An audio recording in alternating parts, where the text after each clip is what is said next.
have three different things going on here that I'm going to have to pay attention to when determining the domain.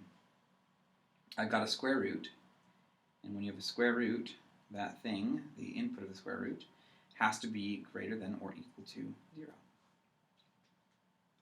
When you're dividing by something, dividing by cube, then that something cannot equal 0. And finally, if you have the natural log of some quantity, that thing must be greater than 0. So I'm going to use these three rules, and I'm going to do them all separately, and then we have to look at the overlap. So here I've got a square root of 5 minus x. So 5 minus x has to be greater than or equal to 0. And if I add x to both sides, I get that 5 is greater than or equal to x. And that's the rule that I have for that square root. Then I have division. I'm dividing by natural log of x. And that means that the natural log of x cannot equal 0. And now to get rid of the natural log, I can do e raised to both sides. And that cancels out the natural log on the left, so I get that x cannot equal e to the 0, which is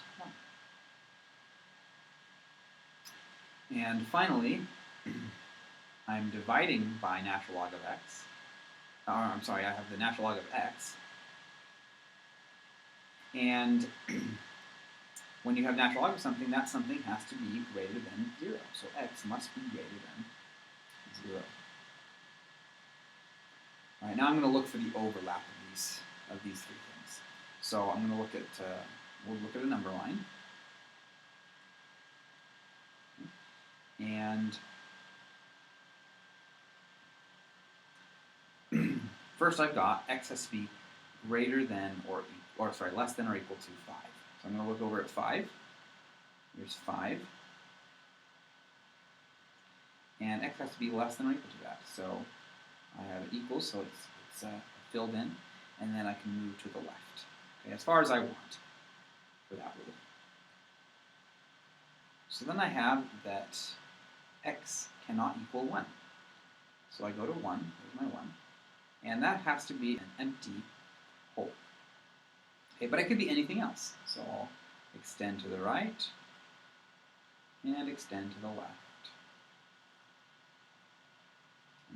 And finally, I have x must be greater than 0. So I go to 0.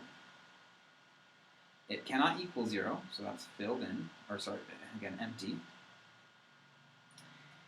And it can be greater than 0, so I can go to the right.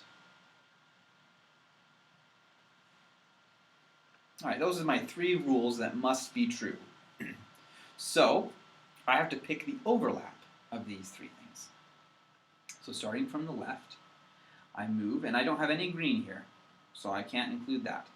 But right here, I start including green, but not at 0, right after 0.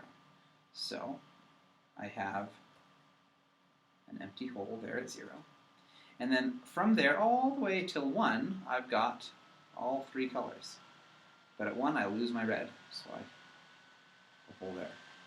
But then after 1, I've got all three again, all the way up until 5, and I have all three at 5, but then after that I've lost my blue, so I'm not allowed to have any more. So that's where I have my overlap, the three things that are true, and so my domain